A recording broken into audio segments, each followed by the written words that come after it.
Regarde ça. C'est bizarre. Qu'est-ce qu'il fait?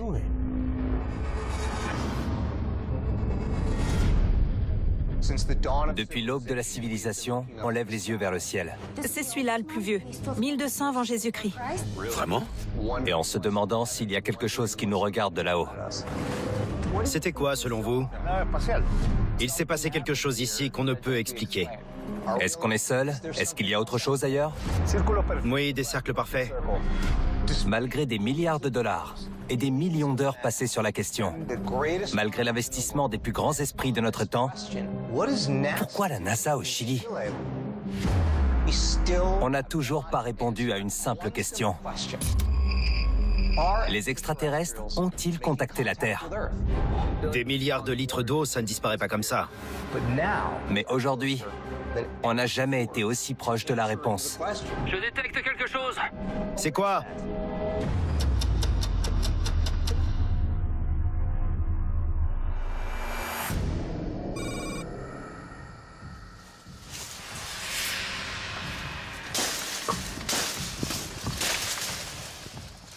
Cuidado aquí. Faites attention, Mira, no se van a resbalar, ¿eh? marchez sur les pierres. Loin dans la jungle de Rio Blanco, au Mexique, Objetos acá, en esta zona. Il dit que c'est ici que les ovnis ont été signalés. On peut voir? On peut entrer? l'agent de renseignement du corps des Marines Nick Carnesi et la journaliste et astrophysicienne Sarah Credas enquêtent au cœur d'un profond ravin où les signalements d'ovnis sont monnaie courante depuis des siècles. Regarde ça! C'est incroyable. Une série de données reliant des signalements d'ovnis à des séismes anormaux a mené les enquêteurs jusqu'aux ruines d'une ancienne civilisation. On voit encore toutes les gravures. Ce sont des peuples anciens qui ont gravé tout ça. Il y a peut-être des milliers d'années. Toutes les pistes nous ont menés jusqu'ici, dans la jungle de Rio Blanco. Qu'est-ce que cet endroit de si spécial? Qu'est-ce que la jungle a à voir avec ces signalements?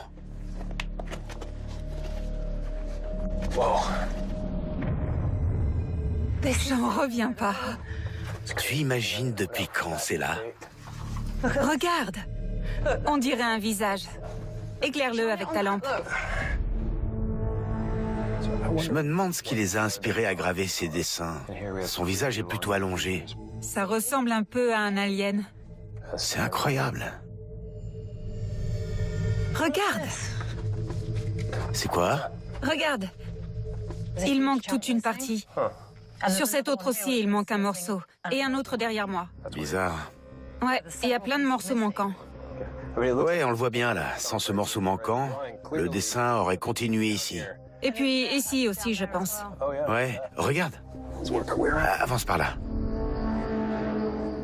Sur les parois, on a des gravures dont on a clairement enlevé des pans entiers. Qu'est-ce qui se passe ici? C'est bizarre. Je me demande si Venancio sait ce qui s'est passé. Venancio, pourquoi est-ce qu'il manque des fragments aux gravures qu'on a là-dedans? La gente lo vandaliza y las corta y se las lleva y las vende en el mercado negro. Pourquoi? Les gens emportent des pans entiers de gravures parce qu'il y a tout un marché qui rapporte. Especialmente las piedras de alienígenas. Surtout les pierres extraterrestres. Qu'est-ce qu'il entend par les pierres extraterrestres? Ce sont des sculptures uniques qui représentent des extraterrestres et également des soucoupes volantes. On a beaucoup de gens de l'époque moderne qui disent avoir vu des ovnis ici. Et si ce qu'ils ont vu correspond à ce qu'ont vu les gens des temps anciens, il est possible que les réponses qu'on cherche se trouvent juste là, sous nos yeux, et depuis des siècles.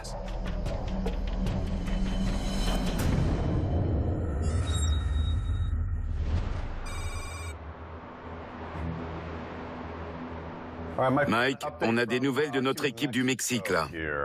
Mike Cole, enquêteur pour la CIA, et Michael Livingstone, analyste des conflits, se penchent sur les trouvailles de l'équipe de terrain du Mexique. À notre arrivée dans la zone, on a exploré les ruines d'une ancienne civilisation indigène. De grands pans de parois rocheuses ont été découpés. Il y a aussi un marché noir pour les pierres extraterrestres. Nous allons essayer de trouver des gens qui vendraient ces dernières ou en posséderaient dans des collections privées. On a donc tous ces signalements d'OVNI regroupés dans une zone spécifique de la jungle de Rio Blanco.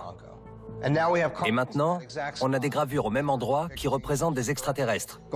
Des gravures vieilles de milliers d'années. C'est pas un hasard.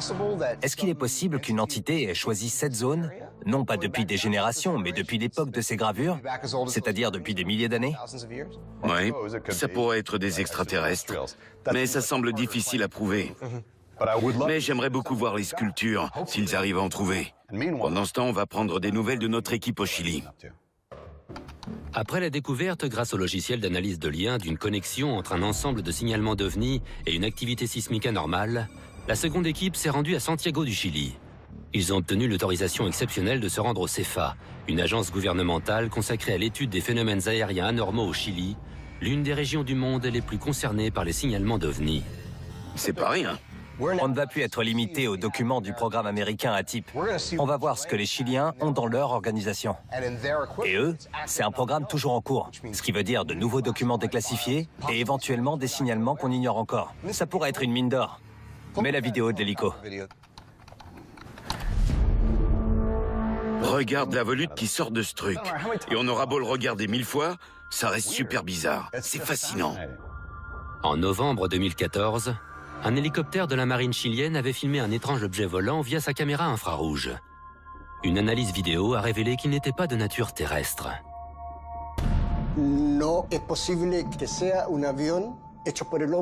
C'est l'une des vidéos les plus singulières. Et c'est la plus difficile à expliquer qu'on ait vue.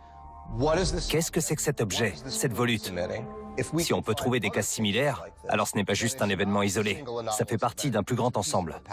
On va voir avec le logiciel si on a eu d'autres signalements similaires au Chili ces 25 dernières années. Je vais taper OVNI, volute, traînée de condensation. Voilà les résultats. Il ne trouve que le même fichier de 2014. C'est parce que c'est la vidéo déclassifiée. Le reste des documents du CEFA, de ce que je sais, n'ont pas été déclassifiés. Si on veut trouver des réponses, ce ne sera pas avec notre logiciel. Ce sera en fouillant au sein même du CEFA, sur place. Et maintenant que Paul et Kawa y sont, on a de vraies chances.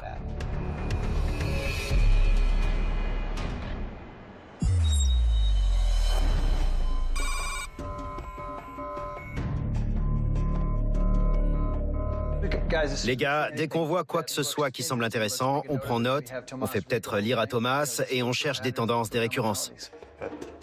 Paul Biban, journaliste d'investigation, et Kawa Mallet, béret vert spécialisé dans les renseignements, se plongent dans les archives fermées du CEFA et dans ses 20 dernières années d'enquête sur les OVNI. Le bâtiment abrite des milliers de documents non divulgués et inaccessibles au logiciel d'analyse de liens. Le CEFA, c'est la zone 51 du Chili. Et aussi fou que ça puisse paraître, chaque cas non résolu et toujours ouvert se trouve ici. Et il est très possible que la preuve d'un contact extraterrestre se trouve dans ces dossiers. Un vol commercial mentionne une lumière vive. L'équipe cherche un cas similaire à la vidéo de l'hélicoptère chilien de 2014 afin de déterminer s'il s'agit là d'un événement isolé ou faisant partie d'un plus grand ensemble. Il y a de quoi faire. C'est un signalement d'OVNI extraordinaire, parce qu'on nous a confirmé qu'il n'était pas d'origine humaine. Donc si on peut trouver des cas identiques ou similaires, peut-être qu'on pourra comprendre ce que c'est. J'en ai un autre, des pilotes d'un vol commercial qui pensent avoir vu quelque chose, mais il n'y a pas beaucoup plus d'infos. Il y a eu un souci avec l'avion? Oui. Celui-là aussi, c'est un vol commercial. Il partait de Santiago en direction du nord. Et au bout de 45 minutes de vol, ils expliquent avoir vu une lumière rouge et orange très vive. Elle se déplaçait d'ouest en est, à la même altitude que l'avion. Et quelques minutes plus tard, l'avion a subi un problème du système de navigation et ils ont perdu le moteur gauche. Et du coup, le pilote a déclaré l'état d'urgence. Et ils sont retournés à Santiago. Forcément, si le moteur ne fonctionne plus, Ouais. vous êtes obligé de retourner à l'aéroport. Ou vers un lac. À part la localisation, il n'y a rien qui ressort. Ouais. Il y a des pilotes militaires et des pilotes commerciaux qui ont vu ces choses-là. Et ils ne savent toujours pas ce que c'est. Il y a un pilote qui a vu une chose sans lumière, mais il filait à 2 fois la vitesse du son. Il y a une très grande variété de signalements au Chili, au-dessus de l'eau, des montagnes, du désert. On a donc un récit de pilote civil et un de pilote commercial. On va commencer à faire des catégories. Ouais. On cherche juste à trouver un modèle sous-jacent, de comprendre le rapport entre les affaires qu'on a déjà dévoilées. On essaie juste de trouver des liens et d'avancer. Je vois pas de motif récurrent là. Ça, c'est ce qu'on a fini. On va faire des piles. Thomas, j'ai du mal à comprendre celui-là. On dirait que le pilote a croisé quelque chose sur son itinéraire de vol. Qu'est-ce qui s'est passé? Alors, donc, avril 2012. Ils disent qu'ils ont reçu des signalements dans la zone du lac Colboon. Un objet est tombé à très grande vitesse, en laissant un flot de condensation. Une traînée de condensation? Oui, c'est ça. Ah, c'est intéressant. Peut-être que le panache dans cette vidéo de la marine pourrait être une traînée de condensation. Ouais, j'ai l'impression qu'on a un lien entre la traînée de vapeur et la volute. Avec ce récit d'un objet ayant émis une traînée de vapeur, ça nous fait faire le lien avec la vidéo de la marine de 2014. Donc là, on a de quoi creuser. Peut-être qu'on peut trouver une caractéristique récurrente. L'équipe se met en quête d'informations supplémentaires sur cet incident du 20 avril 2012, s'étant produit près d'un lac reculé au cœur des Andes, le lac Colboon. Il y en a un autre sur le lac Colboon. Même affaire. Un autre rapport, il est court. Ouais, La même traînée. ok. La condensation apparaît en traînée, comme derrière un avion. Comme la vidéo de l'hélico. Ouais. Ouais. C'est qui ce Arturo? Alors, Arturo est apparemment le maire de la ville de Colboon. Le maire de Colboon a donné ce récit, donc. Ok, c'est incroyable. Non seulement on a deux objets qui émettent une sorte de traînée de vapeur, mais on a en plus un témoin oculaire qui s'avère être le maire de la ville de Colboon. C'est pas n'importe qui, c'est le maire. Ce n'est pas très loin. C'est à 3 heures au sud. Il va falloir aller sur place. Quoi qu'il se passe au Chili, le lac Colboon pourrait nous donner des réponses.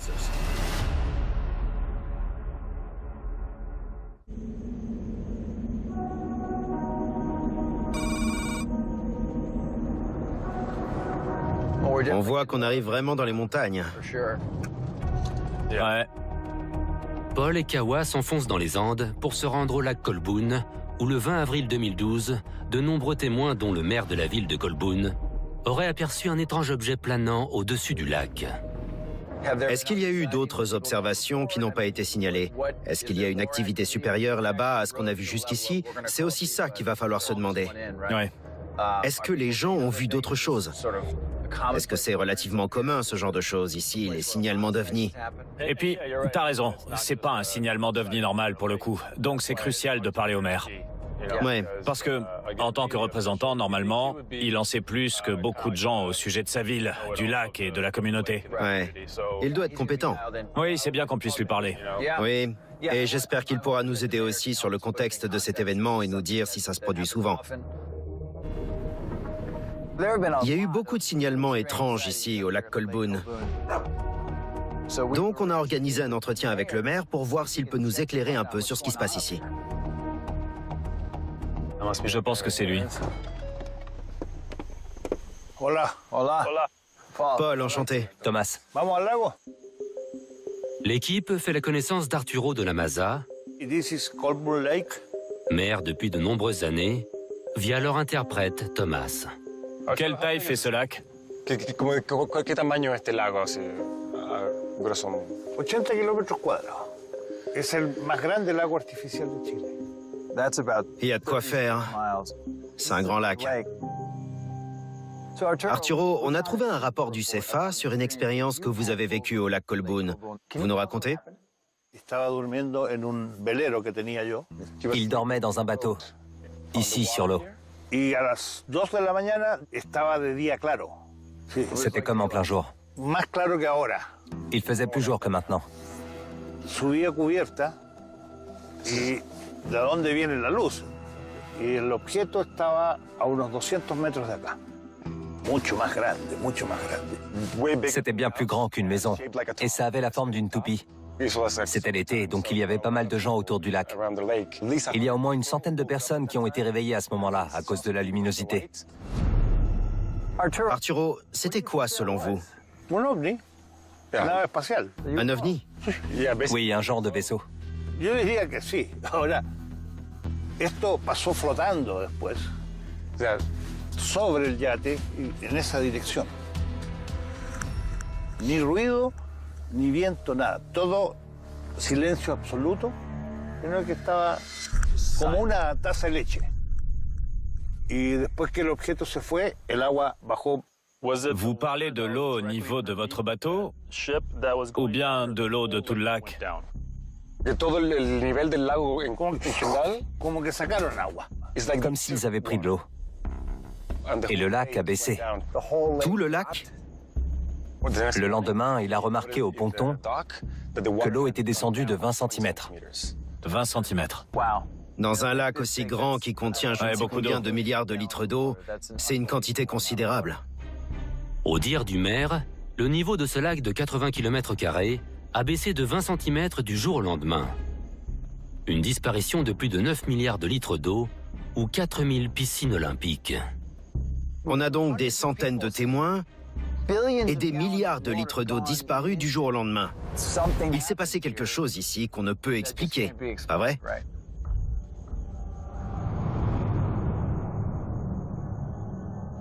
En plus des récits de témoins oculaires, les registres hydrologiques locaux confirment la baisse de 20 cm du niveau de l'eau. Ce lac est super grand. C'est difficile de se dire que 20 cm ont pu disparaître comme ça du jour au lendemain. Non, c'est énorme, ça représente des milliards de litres. C'est un volume d'eau considérable. Ça me fait dire qu'il doit y avoir une explication naturelle, non? Il a dû y avoir une perte au niveau du barrage, ou une brèche qui s'est formée quelque part. Qui sait? J'arrive pas à comprendre.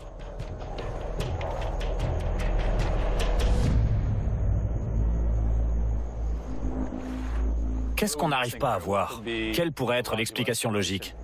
On n'a pas assez d'infos sur ce lac. Peut-être que la prochaine étape, c'est d'étudier le terrain. Ouais. Ils sont allés quelque part, ces 20 cm d'eau. Des milliards de litres d'eau, ça disparaît pas comme ça.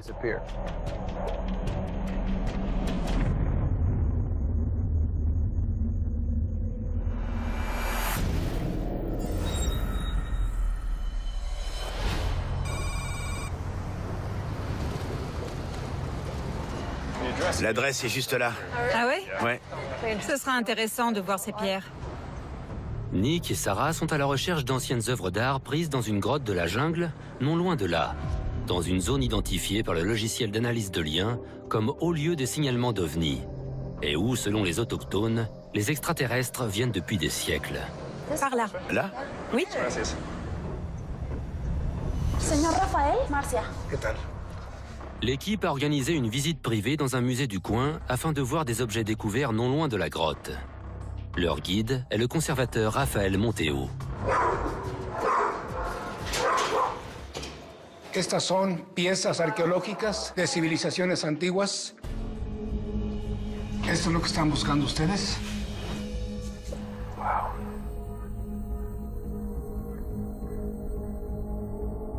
Quelle civilisation on a là?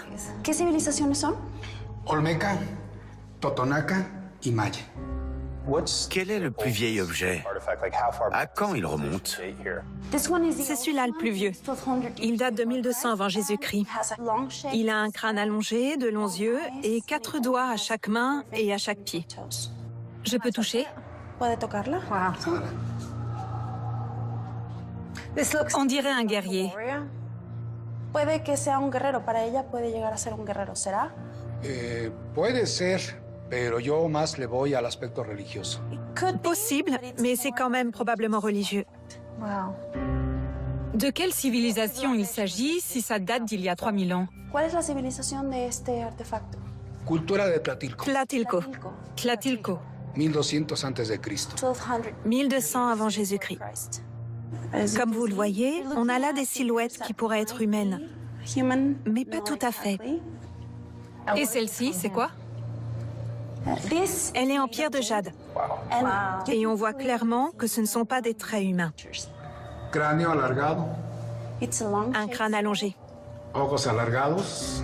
De grands yeux, en amande. Son extraterrestres. Mais nous savons que certaines cultures antiques exagéraient les formes humaines. Sí, miren, como prueba de ello, aquí tenemos otra pieza. En haut, on voit un individu qui a des yeux en amande, de petites narines, une petite bouche. Et en bas, c'est un être humain, et on voit que les traits sont différents. Llamaría ser de otro mundo. C'est incroyable. Este es maya y pertenece al mismo periodo y se ve un humano normal. Voici un autre exemple de la culture maya. On voit là l'image d'un être humain. Et celle-ci appartient à la même culture et à la même période. Mais on voit que les traits sont exagérés et qu'il y a une différence entre les deux représentations. Este ser de otro mundo. Je peux voir? ¿Lo puede ver? Claro, gracias. Oui.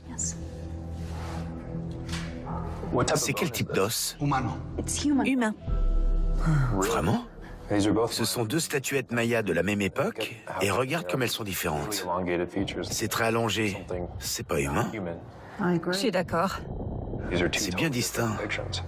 Ce qui me fascine le plus, c'est que cette représentation n'est pas juste maya. Elle date de 3 époques différentes qui montrent la même chose. Que son seres de otros mundos, extraterrestres. Toutes les données nous ont menés jusqu'à cette grotte. Puis jusqu'à ces statuettes de multiples civilisations qui ont été récupérées dans cette zone et qui semblent représenter des extraterrestres. De voir ça sur des objets qui datent d'avant notre ère, c'est énorme pour notre enquête. On a une récurrence qui traverse les siècles. C'est peut-être la preuve d'un contact.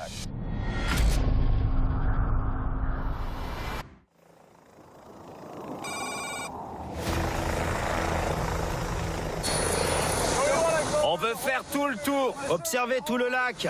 Pas de problème. Super. Paul et Kawa sont au cœur des Andes. Ils s'apprêtent à effectuer une reconnaissance aérienne du lac Colbún, où le 20 avril 2012, le maire de Colbún aurait aperçu un ovni planant au-dessus du lac. Un ovni qui aurait aspiré une énorme quantité d'eau, entraînant ainsi la disparition de plus de 9 milliards de litres d'eau du jour au lendemain. On a une grosse péninsule au milieu. C'est une énorme quantité d'eau pour que ça disparaisse aussi vite. Est-il possible que cet engin, que le maire a vu, ait tiré des milliards de litres d'eau de ce lac? Ou bien y a-t-il une cause naturelle? L'eau est profonde là? Une centaine de mètres, peut-être plus. Ah oui? Oui. Aux côtés de leur pilote Mathias Herrera, l'équipe survole le lac à la recherche de preuves de ce qui aurait pu causer cette gigantesque perte d'eau. Il y a du trafic aérien ici? Non, pas trop. Ok, donc pas de vols commerciaux ou d'opérations militaires dans cette zone? Non. Les rives ont l'air intactes. J'ai rien d'étrange de mon côté. Ouais. Voilà le barrage. On a une bonne vue sur le déversoir principal avec la turbine. Avant la reconnaissance aérienne, l'équipe a contacté la centrale hydroélectrique de Colbún, qui leur a confirmé qu'aucun écoulement volontaire ni aucune dégradation du déversoir n'aurait pu causer cette baisse du niveau de l'eau. Je n'ai rien vu qui ait pu faire partir une telle quantité d'eau. Je vois rien non plus. On a observé l'entièreté du lac et on n'a aucune rupture dans les rives, ni dégâts au niveau du barrage, rien qui ne suggère où est passée toute cette eau. C'est quoi sur la droite? C'est un fleuve qui se déverse dans le lac? Oui. C'est le fleuve Mollet. Le Mollet? Oui. Il vient des montagnes? Il vient des montagnes et de la Laguna del Mollet. Donc un autre lac? Oui, à très haute altitude. Ça alimente le lac Colbún? Oui. Ok. À l'extrémité est du lac Colbún, l'équipe découvre un fleuve provenant de terre plus en altitude, où se trouve un autre plan d'eau, la Laguna del Mollet, ou lac du Mollet. On peut suivre le fleuve jusqu'au lac du Mollet? Bien sûr. Allez. Si le lac du Mollet alimente le lac Colbún depuis une plus haute altitude, il est possible que quelque chose se soit produit à la source qui a entraîné cette chute au niveau de l'eau en bas. Donc on doit aller vérifier. On est de plus en plus haut. L'équipe parcourt 70 km et grimpe à 2100 mètres d'altitude. Regarde.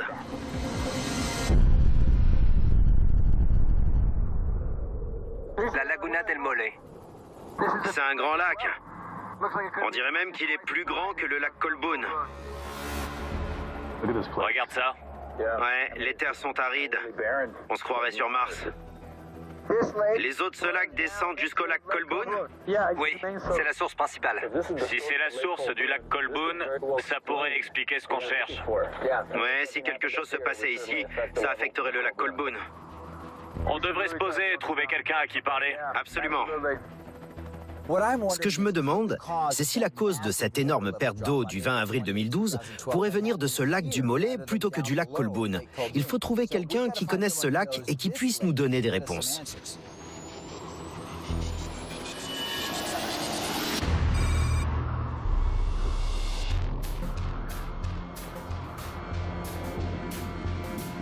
Ce lac est tellement plus grand. Regarde ça. Ouais, c'est énorme. Énorme. Paul, Kawa et leur interprète Thomas retrouvent Francisco Cardillo, un propriétaire de ranch qui travaille sur les rives du lac du Mollet depuis des décennies. Hey, ¿qué tal? Hola. How are you? Bonjour. Francisco. Enchanté. On est en train de mener une enquête et il s'est avéré que ce lac pourrait nous donner des indices. Vous connaissez bien le lac et les environs? ¿Tú sabes algo? ¿Conoces la zona bien? Sí, mi familia vive de 1929, un poco más abajo.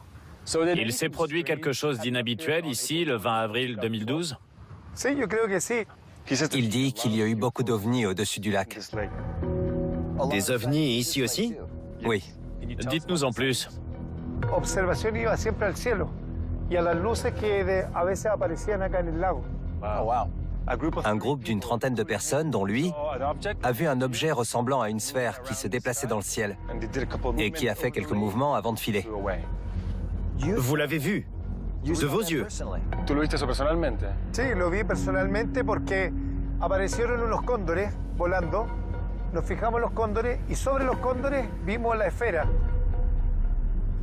Donc c'est comme si ces deux lacs formaient un système. Francisco, que savez-vous au sujet de ces eaux? Hay cosas inusuales. Comme quoi? Las tengo en mi video. Je veux voir ça. Oh, wow. Regarde ça. La laguna está congelada y estos círculos aparecen.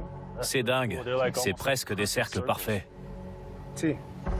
Il y en a partout. Ouais. Círculos perfectos.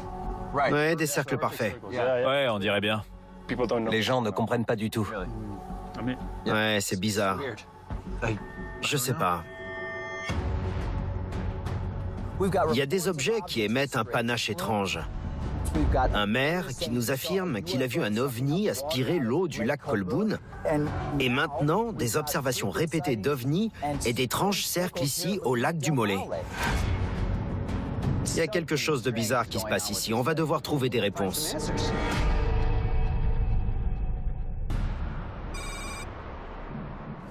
L'équipe du Mexique a envoyé des photos.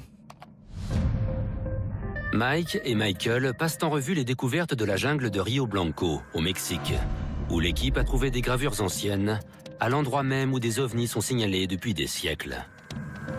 On n'a aucun moyen d'authentifier ces objets. Mais si on accepte le fait qu'au moins certains d'entre eux sont réels, inspirés d'observations d'ovnis très anciennes, si on ajoute à ça le fait qu'on a tout un ensemble de signalements dans cette partie précise de la jungle de Rio Blanco, alors ça ne ressemble plus à du hasard. Ça apparaît comme la preuve de quelque chose de bien plus grand. Certaines de ces représentations pourraient être tout à fait authentiques. Et si c'est le cas, ça nous laisse deux possibilités. Soit elles sont nées de l'imagination de ces peuples antiques, soit ils ont vu des choses dans la jungle de Rio Blanco. Cette localisation est très importante pour l'enquête. Mais je ne sais pas encore trop en quoi. On doit continuer de creuser. Il se passe quoi ensuite au Chili? Mike et Michael se concentrent à présent sur l'autre équipe de terrain, au Chili, où le maire de Colboun a signalé l'absorption de 9 milliards de litres d'eau par un ovni. Des milliards de litres d'eau qui disparaissent du jour au lendemain. Je vois pas comment c'est possible. Ce qui est intéressant, c'est que la clé pourrait bien ne pas être le lac Colboon, mais un autre lac qui l'alimente, le lac du Mollet. Après une reconnaissance aérienne, l'équipe a découvert que le lac Colboon était alimenté par un autre lac plus en altitude, dans les Andes, le lac du Mollet. On le voit sur la vue aérienne, là. Le témoin que notre équipe a interviewé parle d'une activité inhabituelle dans la zone. Et en hiver, on a d'étranges formes circulaires dans la glace. Qu'est-ce qui se passe dans ces lacs au Chili? Cherchons dans le logiciel les lacs de la région et les changements de niveau d'eau. Activité étrange, niveau d'eau, lac et Chili.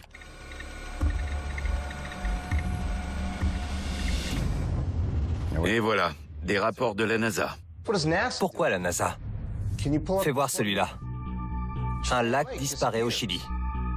L'équipe découvre un rapport de la NASA détaillant une enquête sur la disparition d'un énorme lac de haute altitude au Chili. C'est notre lac? Un autre lac disparaît? 2007? Non, c'est pas le nôtre. Entre mars et mai 2007, un lac entier disparaît. On a donc un maire qui voit un ovni au-dessus du lac Colboon qui aspire 9 milliards de litres d'eau, puis un propriétaire de ranch qui voit un ovni au-dessus du lac du Mollet, et on ajoute à ça des cercles bizarres à la surface, puis maintenant un lac entier qui disparaît. Paul et Kawa vont inspecter les eaux du lac du Mollet. Ils nous diront ce qu'ils trouvent.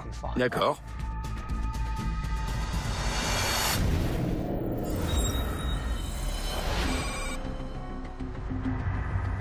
Salut, ça va? Paul et Kawa se préparent à mener une enquête plus poussée du lac du Mollet. Une équipe d'études aquatiques se joint à eux, équipée de bateaux semi-rigides et d'une technologie d'imagerie thermique. On cherche simplement des choses inhabituelles, notamment des gaz, des formations rocheuses, des mouvements d'eau étranges. Dès que quelqu'un remarque quelque chose, on s'arrête. Quand on trouvera quelque chose, les plongeurs descendront pour regarder de plus près. Ça marche. Allons-y. La plongée en haute altitude requiert un équipement spécialisé et une période d'acclimatation allant jusqu'à 36 heures. L'équipe a donc engagé des plongeurs expérimentés du coin, Pedro Niada et Alejandro Sosa. Il y a plein de choses ici qui peuvent mal tourner. On est très haut en altitude. Ça change les réglages d'oxygène, ça change l'équipement. Et en plus, on ne connaît pas le fond de ce lac. Donc on a fait venir des experts qui savent vraiment ce qu'ils font. On est prêt. On peut y aller. C'est parti. Bien.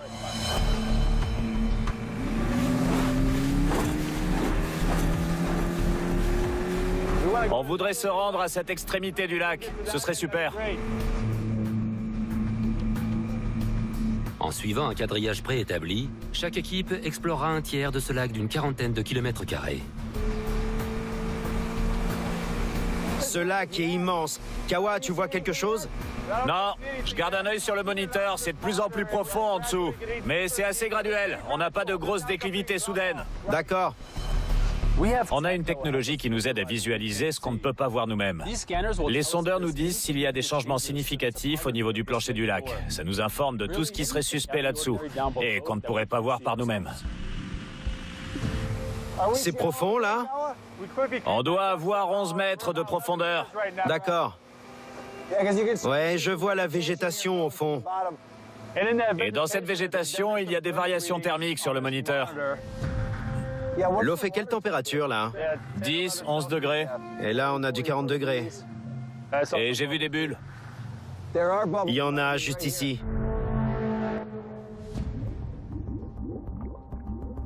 On a plein de choses bizarres qui se produisent à un endroit précis du lac. On a des différences de température qui semblent extrêmes et des bulles dont on ne connaît pas du tout l'origine. On va s'ancrer à cet endroit. On se prépare. On est bon. Les plongeurs se préparent à descendre dans l'eau, afin de trouver ce qui pourrait être la cause de cette activité inhabituelle. On est en liaison radio, donc on peut se parler. Vous me direz ce que vous voyez. D'accord, allez.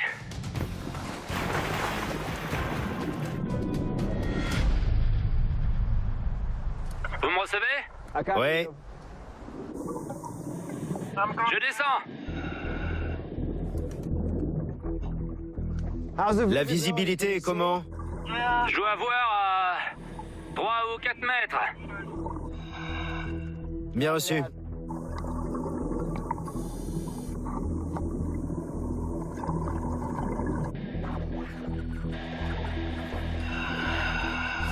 Vous voyez le fond? Je suis juste au-dessus des algues. L'équipe de plongée atteint le fond du lac à une profondeur de 10 mètres.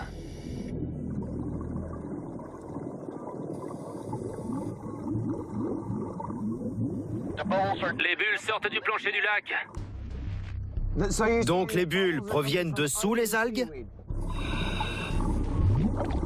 Ouais. Décrivez-nous si possible, Alex. Je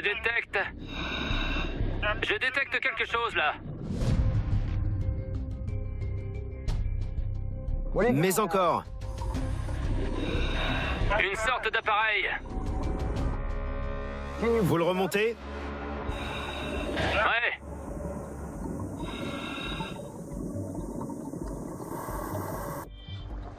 Waouh, c'est quoi? C'est bon? Ouais. Ah la vache. C'est encore plein d'eau. Ouais, c'est quoi? C'était enterré? Dans les sédiments, entre les algues. Des bulles sortaient des algues. Et certaines? Ouais. Certaines sortaient du sable aussi. D'accord. Vous aviez déjà trouvé des objets similaires? Non, jamais. Ok, on a un circuit imprimé. C'est clairement d'origine humaine. On devrait prendre des photos, quelques mesures peut-être, pour déterminer ce que c'est. C'est de plus en plus bizarre. D'abord, on a un énorme lac qui perd une quantité d'eau gigantesque. Puis des bulles dans ce lac. Et maintenant, des objets inconnus, avec on ne sait quelle technologie enterrée au fond du lac. On va demander aux plongeurs de le reposer où ils l'ont trouvé. Ouais. Il se passe quelque chose, mais on ne sait pas encore quoi ni pourquoi.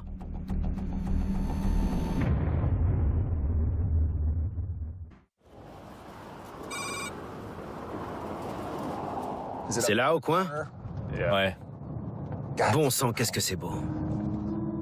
Le journaliste d'investigation Paul Biban et le béret vert spécialisé dans les renseignements Kawa Malay sont au cœur des Andes chiliennes, où lors de recherches dans le lac du Mollet, l'équipe a découvert un étrange appareil au fond de l'eau. Bonjour, Luis. Salut. Ils organisent une rencontre avec Luis Torres, un haut fonctionnaire local. Quelqu'un a voulu faire quelque chose ici avec cet appareil, avec cette technologie. Luis a passé des années à surveiller ce lac, donc peut-être qu'il aura des réponses sur ce qui se passe ici. Nos plongeurs ont trouvé cet objet au fond du lac. Et on a pris des photos. Est-ce que vous avez une idée de ce que c'est?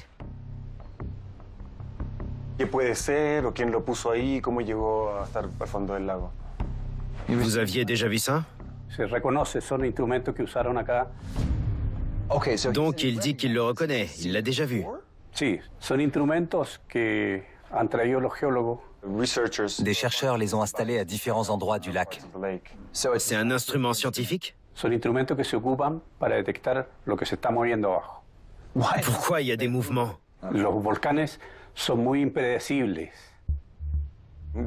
C'est un système volcanique qu'on a sous ce lac. Tout ça, c'est un volcan? Oui. Un volcan actif?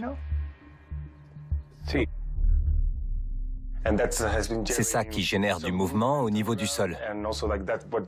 Et c'est aussi ça qui génère les bulles et autres perturbations qu'on a aperçues dans l'eau. Ok. Donc on a passé la journée sur un volcan. Et on n'en savait rien. Bon, ok. Ça fait froid dans le dos. Ça fait partie d'un système d'avertissement? Cet appareil? Oui, cet appareil qu'on a remonté. Est-ce qu'il est là pour avertir, par exemple, d'une montée de magma ou autre? Este track factor vendría siendo como un sistema para advertirnos de que se viene algo, como un sistema de advertencia. Exactamente. El magma lo tenemos acá a 5 kilómetros hacia el interior. Puede ser mañana, pasado o 5000 años. Ça semble dangereux. Ouais. C'est pas le genre d'endroit où traîner. Non. Il s'avère que tout ce temps-là, on se trouvait au-dessus d'un énorme volcan actif qui pourrait entrer en éruption à n'importe quel moment. Mais pourquoi on attend de signalements d'OVNI dans le coin? Est-ce que ce volcan a quelque chose de particulier? Luis, vous savez si c'est inhabituel, toute cette activité volcanique et sismique dans le coin? Vivimos en una zona de muchos volcanes.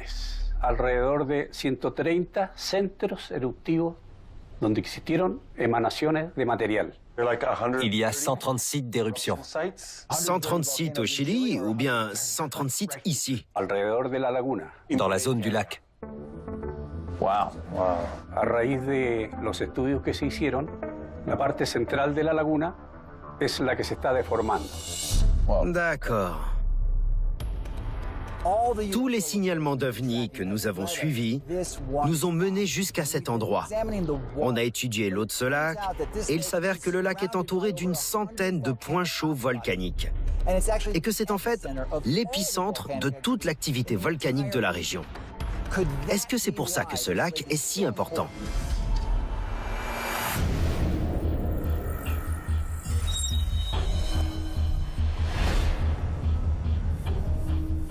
Il est considéré comme l'un des volcans les plus dangereux de la région. C'est un centre d'activité géothermique.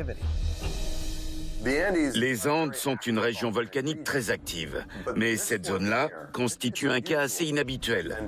On a énormément de signalements d'OVNI qui se regroupent là-bas. Ça nous fait nous demander s'il existe une tendance plus large de corrélation entre les signalements d'OVNI et les volcans. Donc on va entrer OVNI, signalement d'OVNI, volcan... Activité volcanique sur les 20 dernières années. 20 ans, oui. Et tout pays.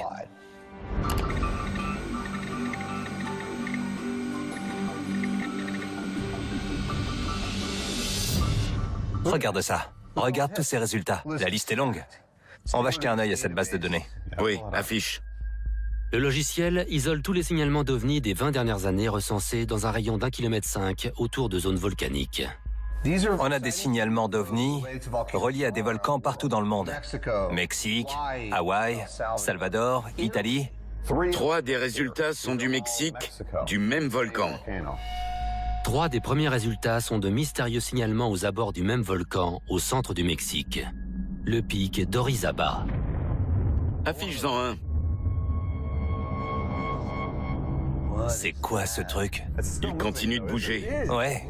Qu'est-ce qu'il fait? Ça, c'était bizarre. Je vais le remettre. On dirait un météore, non? Mais ça s'arrête et ça plane au pied du volcan. C'est rare qu'on ait ce genre d'image. C'est une très bonne vidéo, une sacrée vidéo. Mais je me dis, après tout, ça pourrait être un insecte juste devant la caméra. Ou un drone avec un dispositif lumineux pourrait donner cet effet. Ça bouge très vite pour un drone. Mais ce qui est très intéressant, c'est que ce volcan qu'on a sur la vidéo est situé vers Rio Blanco. Où il y a tous ces signalements. Oui.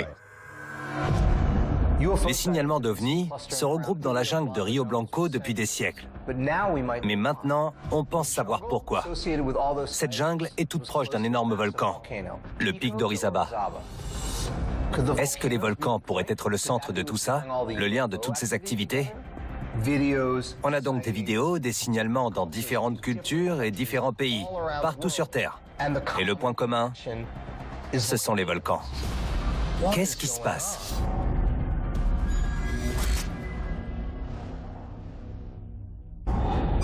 Prochainement dans Contact. Le temps que j'aille chercher ma caméra, et il n'y avait plus que 3 lumières espacées d'1 kilomètre. Et qu'a fait le gouvernement à la suite de tous ces témoignages? Rien. Qu'est-ce qui se passe ici que le gouvernement veuille tant cacher? Il y a plusieurs témoins qui ont déclaré avoir vu quelque chose s'écraser. Reste à savoir ce qui s'est passé. Ça pourrait être le premier cas documenté d'un atterrissage de vaisseaux extraterrestres à la surface de la Terre.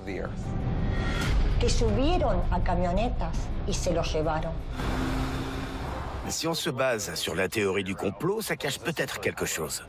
Pourquoi ils ont clôturé cet endroit? À cause de ça?